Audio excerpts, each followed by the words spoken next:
Ibu bapak, rekan-rekan muda dan adik-adikku yang terkasih dalam Kristus. Jumpa lagi bersama saya Romo Rafiuran CSSR dalam renungan hari Jumat Pekan Biasa yang ke-29. Mari kita awali permenungan kita hari ini dengan tanda kemenangan Kristus. Dalam nama Bapa dan Putra dan Roh Kudus. Amin. Tuhan bersamamu dan bersama rohmu. Inilah Injil suci menurut Lukas. Muliakanlah Tuhan. Pada suatu ketika, Yesus bersabda kepada orang banyak, "Apabila kalian melihat awan naik di sebelah barat, segera kalian berkata akan datang hujan." Dan hal itu memang terjadi. Apabila kalian melihat angin selatan bertiup, kalian berkata, hari akan panas terik. Dan hal itu memang terjadi. Hai orang-orang munafik, kalian tahu menilai gelagat bumi dan langit. Tetapi mengapa tidak dapat menilai zaman ini? Dan mengapa engkau tidak memutuskan sendiri apa yang benar?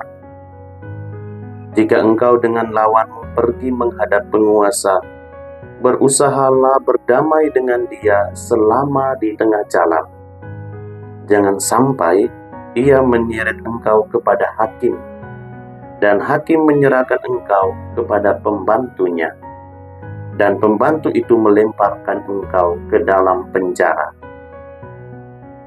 Aku berkata kepadamu, engkau takkan keluar dari sana sebelum melunasi hutangmu. Demikianlah sabda Tuhan. Terpujilah Kristus. Ibu bapak, rekan-rekan muda dan adik-adikku yang terkasih dalam Tuhan kita Yesus Kristus. Dalam bacaan Injil yang baru saja kita dengar, Yesus menyatakan betapa mudahnya orang pada zaman Yesus menafsirkan atau memprediksi cuaca. Angin dari barat membawa hujan, angin dari selatan membawa panas. Menafsirkan cuaca ini pun lazim terjadi dalam zaman kita saat ini.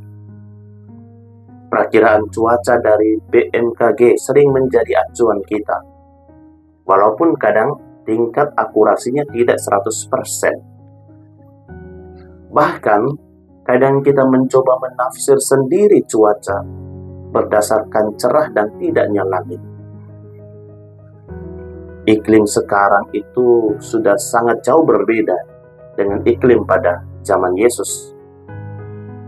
Zaman dahulu, bumi belum terkontaminasi dengan teknologi dan polusi-polusi lainnya. Sekarang, bumi sudah terkontaminasi dengan berbagai perkembangan teknologi dan menjadi lebih panas. Yesus kemudian melanjutkan dengan mengatakan bahwa orang sesamanya mudah menafsirkan cuaca, tetapi tidak begitu pandai di dalam menafsirkan zaman di mana mereka hidup. Mereka gagal menyadari bahwa Tuhan sedang mengunjungi mereka dan memanggil mereka di dalam dan melalui sabda dan pelayanannya sendiri. Sesuatu yang sangat penting terjadi di antara mereka, namun mereka gagal menanggapinya. Kita juga bisa bertanya pada diri kita sendiri, apa yang Tuhan katakan kepada saya di dalam dan melalui zaman ini, di mana kita hidup saat ini? Kita dapat melihat dunia kita, masyarakat kita, budaya kita. Namun kadang kemudian kita menjadi sangat ragu. Namun Tuhan berdiri di antara kita, sebagaimana Ia berdiri di antara orang-orang sesamanya. Dan Ia terus bekerja di antara kita dan memanggil kita. Inilah dunia. Inilah budaya. Dan inilah saatnya di mana Tuhan memanggil kita menjadi murid-muridnya, saksi-saksinya. Ia tidak ingin kita melarikan diri dari kenyataan dunia saat ini, tetapi untuk menafsirkan apa artinya menjadi pengikut-pengikutnya di tengah dunia saat ini, dengan segala bentuk tantangannya terhadap iman. Tuhan menuntut kita dengan melihat situasi alam, politik, sosial, dan lain sebagainya yang terjadi saat ini. Apa yang bisa kita lakukan sebagai murid-murid Yesus? Ada banyak hal tentu saja yang bisa kita lakukan. Jika berhadapan dengan situasi politik yang ada saat ini, kita dituntut untuk lebih kritis dan bijak.